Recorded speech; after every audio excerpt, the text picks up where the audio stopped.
Most of the time when you see products that are made for sustainability causes, you usually end up paying more, which you really can't justify its value. I mean, sure enough, the manufacturing process is more complicated, hence the higher cost. But that's not the case with the Acer Aspire Vero. This is a super cool 15-inch laptop that's made from post-consumer recycled material.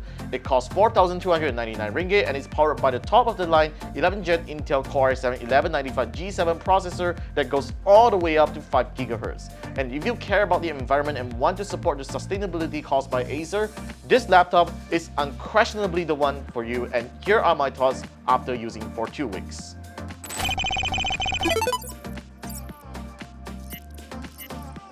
Let's start off with the design, or rather the chassis.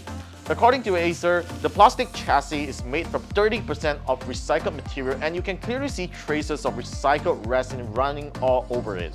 It is a paint-free material, and it certainly feels like the laptop is made from a box, as it has this really nice rough textured material that I absolutely love, because it doesn't get scratched and dented easily, while it doesn't attract fingerprints and smudges. Thumbs up for that.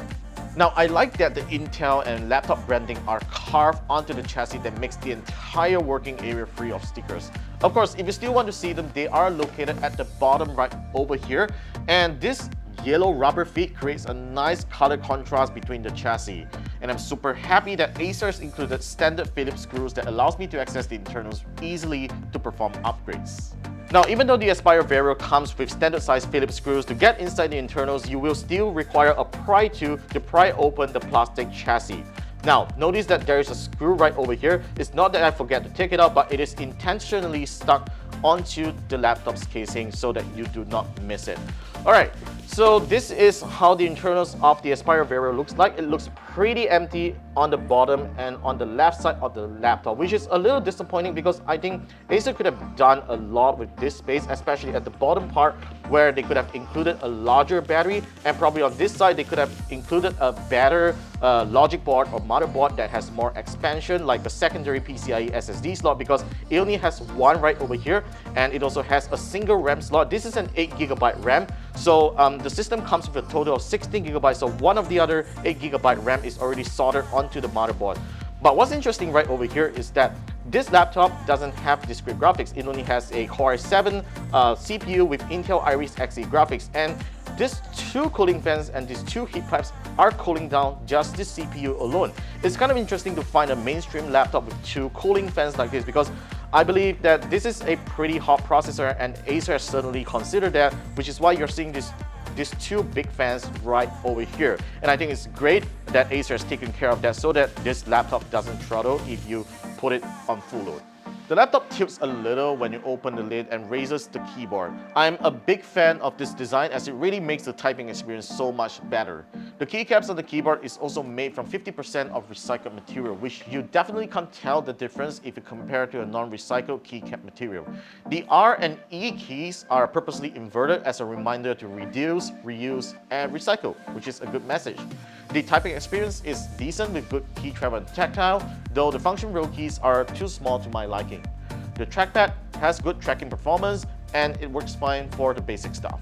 There is also a fingerprint reader that's right on the top left corner that works with Windows Hello, which I always prefer over an IR camera.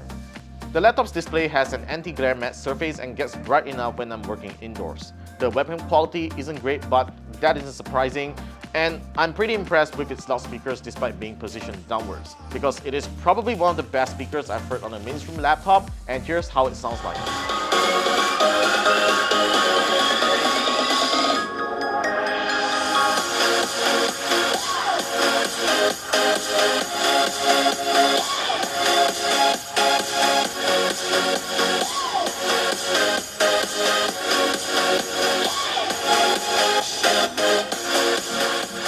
Although I have no issues with the amount of ports given right here, I was pretty underwhelmed that the USB-C port doesn't support Thunderbolt 4 or USB PD. You also don't get an SD card reader, and it's weird why Acer has chosen to omit those things on a supposedly top-line mainstream laptop. But one thing is that I do appreciate that it has a gigabit LAN port that many other mainstream laptops have omitted these days. Now, having used for the past 2 weeks, the Aspire Vero is a great performing laptop, and because it has 2 fans cooling the processor, it has no problem staying above the 5 GHz maximum clock speed when it is running at 28 watts of TDP. And what surprised me even more is that the CPU temperature stayed well below 90 degrees Celsius even when I'm doing lightweight gaming. The fan noise isn't annoying, and it sounds like it doesn't run on 100% even when I'm pushing the system. The palmer's area doesn't get hot either, and heat gets ventilated to the back, which is super great. And it's just a shame that this thing doesn't come with an entry-level discrete graphics like a GTX 1650, otherwise this could have been a really good casual creative machine. Battery life is unfortunately not the best of its class here, although it isn't the worst as I can still get up to 6 hours of mixed continuous usage. This should be sufficient for most people, but the real bummer here is that it cannot be charged over USB-C, so you gotta hunt for a power socket if you happen to run out of battery halfway.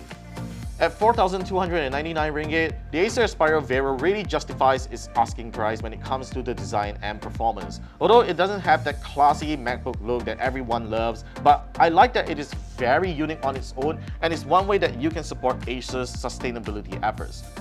So that's all for today. Thank you for watching. Stay subscribed to the channel if you haven't, and I will see you guys in the next one.